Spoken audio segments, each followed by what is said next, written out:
I want you to become a full-time housewife. And I followed his wish. However, my husband soon started yelling at me, and my mother-in-law began making snide comments every day.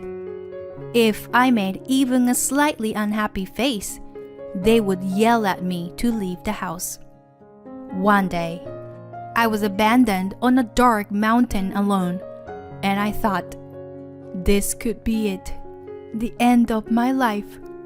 Just as I was losing hope, a knight in shining armor appeared before my eyes, as if in a dream.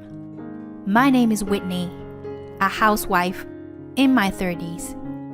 I used to work as a regular employee like everyone else before becoming a full-time housewife after marrying my husband Brent. We used to split the household chores while working together, but one day he told me he wanted me to become a full-time housewife. I don't want to do housework at all. Winnie, will you become a full-time housewife? I will earn enough for both of us. With those words from my husband, I resigned from my job.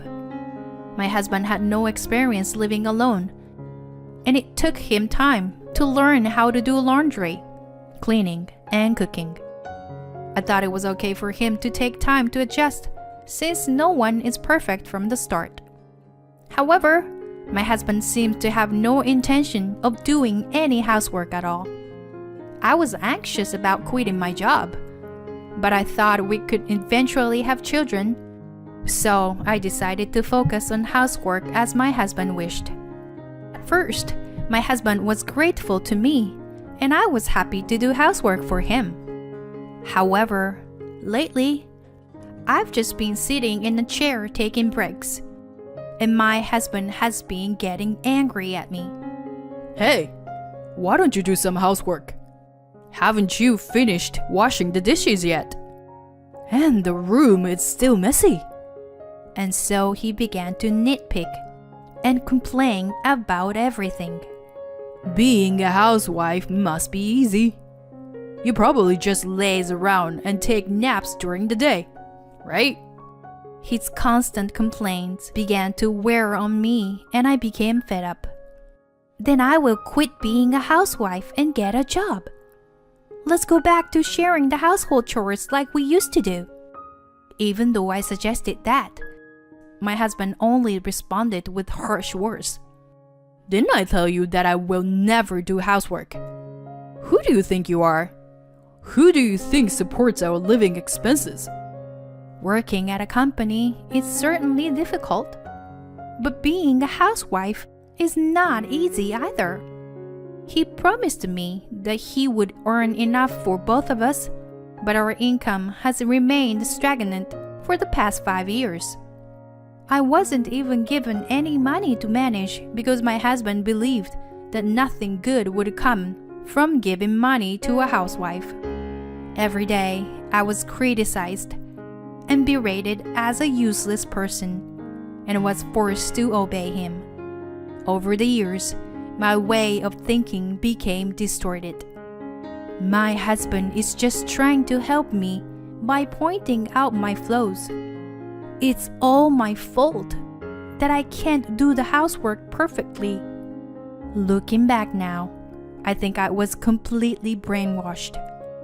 But at that time, since I had little interaction with the outside world, and my husband was everything to me in our small household, I didn't realize what was happening.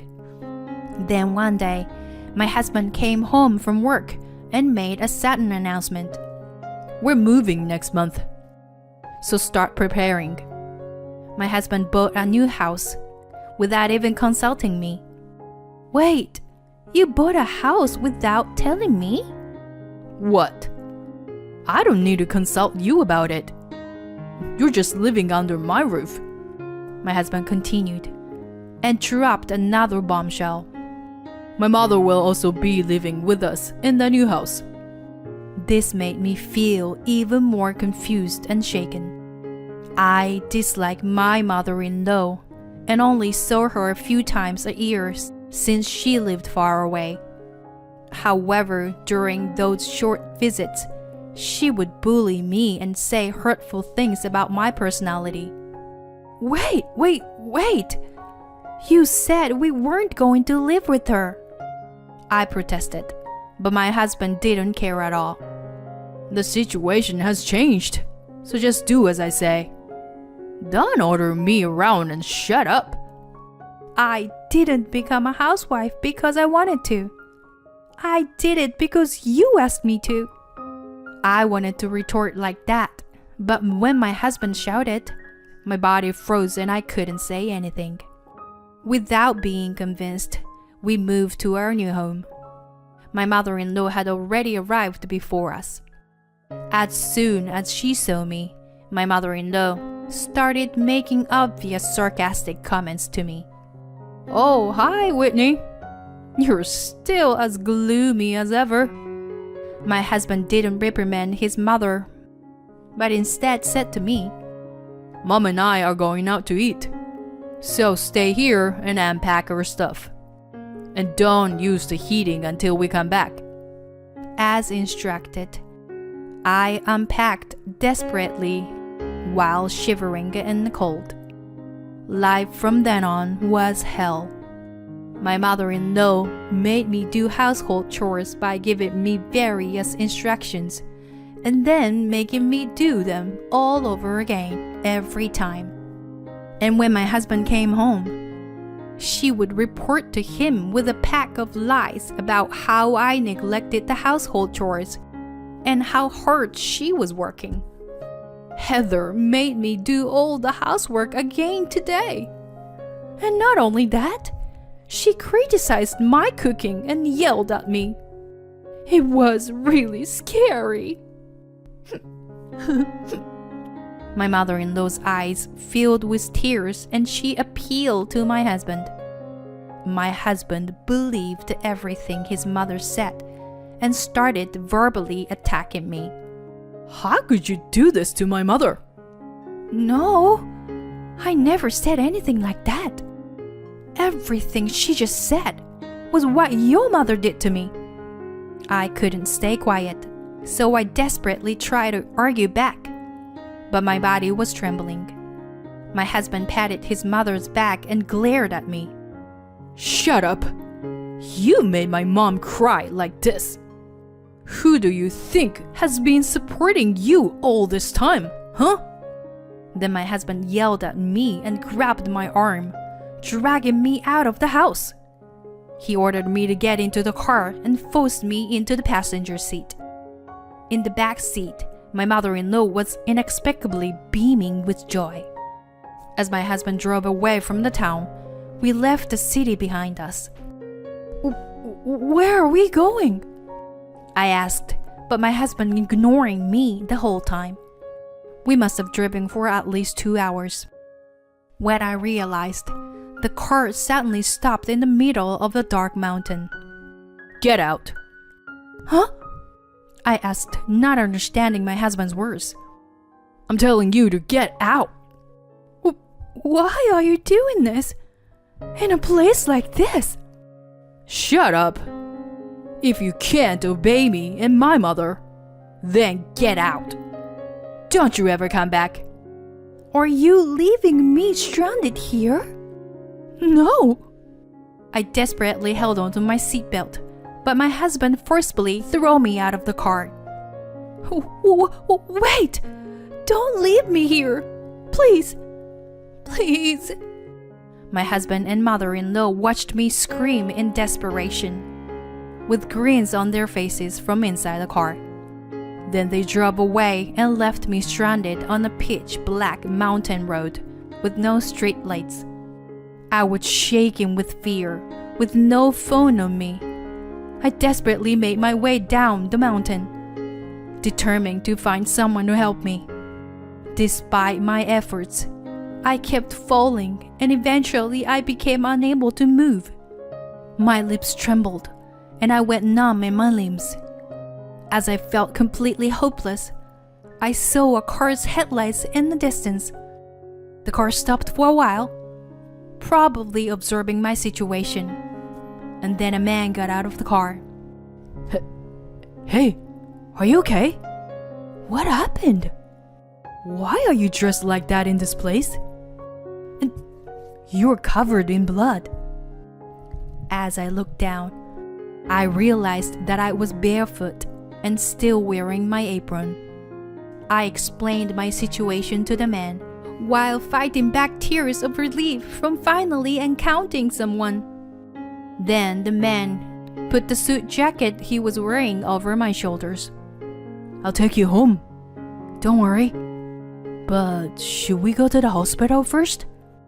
Though I felt sorry, I decided to have him drop me off at my parents' house in a neighboring town. I felt like he was a godsend at that moment, as I never would have gotten into a stranger's car under normal circumstances. When my parents saw me in my current state, they were shocked and cried as I explained my situation. They repeatedly thanked the man who brought me home and planned to thank him properly later. Exhausted both physically and mentally, I couldn't bring myself to contact my husband and my mother-in-law and ended up staying with my parents. My father helped me find a lawyer for the divorce proceedings. However, just as I was about to take action myself, my husband and mother-in-law barged into my parents' house. Heather, I know you were there. Come out. The lawyer contacted me. I'll never allow a divorce. I could hear my husband's yelling from outside the house. He was kicking the front door and twisting the doorknob with all his might. My father said he would handle it, but I felt like I had to do what I had to do. I asked my father to call the police if something happened, and opened the front door. My mother-in-law and husband started berating me, telling me to apologize and calling me a bad wife. I couldn't make any sense of what they were saying. Why should I apologize? Finally, I felt like I had woken up from my husband's brainwashing. My life is mine. I won't let them control me anymore. I gathered my courage and started talking. There's no way I'm apologizing. You're the ones who left me in the middle of a pitch black mountain and treated me like a garbage by telling me never to come back. I just did what you wanted, didn't I? Now, please go away. They probably didn't expect me to talk back, but they were taken aback by my rebellious attitude. However, they soon turned red and started yelling. Who do you think you are? I'm your husband, damn it. That's right. You were just someone being supported by my son. You were nothing. It's no use trying to reason with these two people who were making a fuss. Then, someone tapped me on the shoulder from behind. It's quite noisy here, isn't it? When I turned around, Robert was there. Yes, he was the man who helped me that day, even though we were complete strangers. Today, we were having a meal with him as a way of thanking him for his kindness.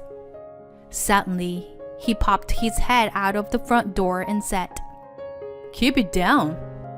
You don't want to disturb the neighbors. Then, upon saying that, Robert looked at my husband and said, Isn't that you, Brent?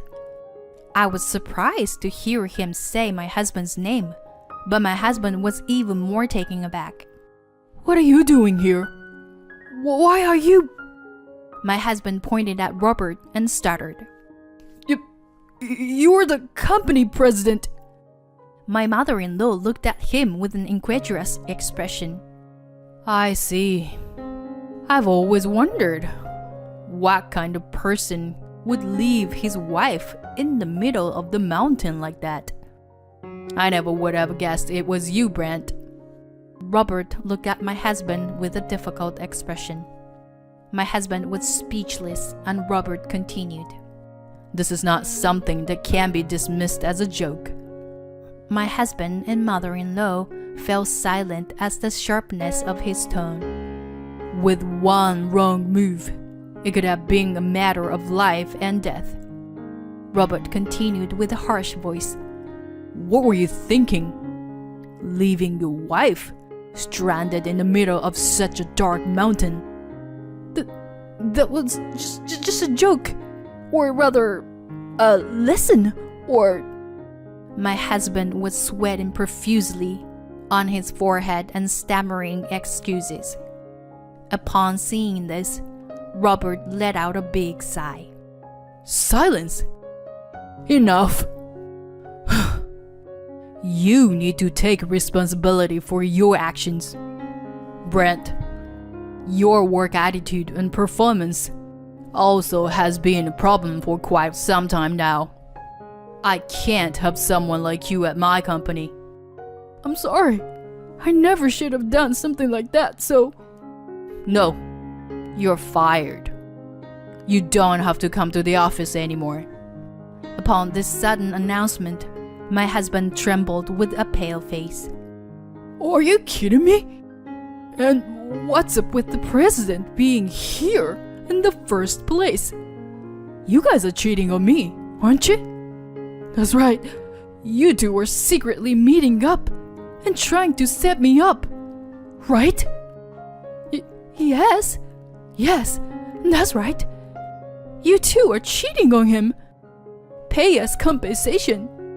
As even the man who saved my life was being blamed, I couldn't help but feel my blood boil. Enough already! Shame on you both! Don't you dare show your faces again! Get out of here! Right now!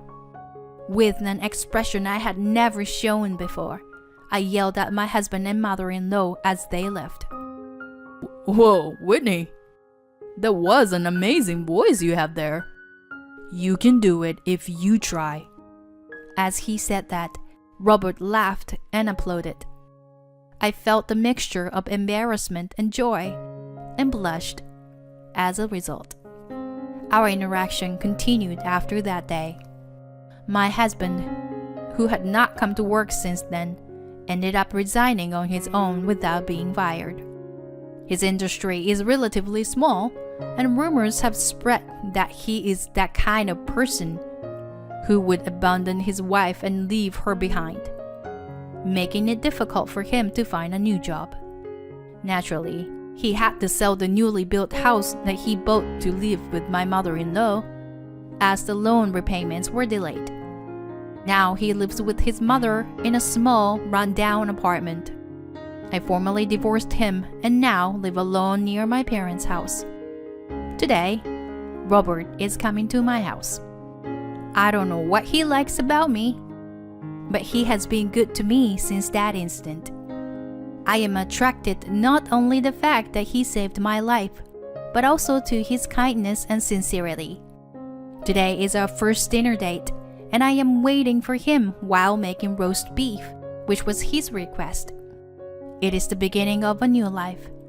We will be happier together from now on, nurturing this happiness we found after those difficult days.